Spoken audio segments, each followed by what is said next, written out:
მოგესალმებით ბოჭორიშვილის კლინიკიდან, მე ვარ ნიკოლო ობოლაძე. დღეს ვისაუბრებთ ჩარგენჭოვანი დაავადებების მითებსა და რეალობაზე. მითია თუ რეალობა რომ კენჭს მხოლოდ ოპერაცია შველის?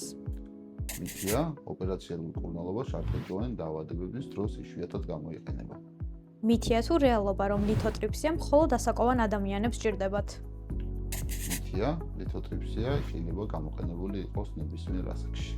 მითია თუ რეალობა რომ ლითოტრიფსია არაქირურგიული მეთოდია? რეალობა, ლითოტრიფსია არის სრულიად არაინვაზიური მკურნალობის მეთოდი. მითია თუ რეალობა რომ კენჭი ნებისმიერ ასაკში შეიძლება განვითარდეს? რეალობა, თუმცა ბავშვთა ასაკში ჩარგენჭოვანი დაავადებები იშვიათად გვხვდება.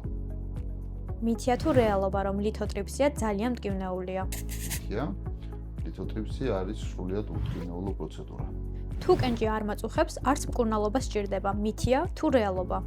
მითია, რადგან ჩარგენჭოვანმა დაავადებამ შეიძლება გამოიწვიოს ჯანმრთელობის სერიოზული პრობლემები, ასევე მითია, თუ ბევრ სხვას დავლებთ, ნებისმიერი ზომის კენჭი თავისთვის გამოიდევნება.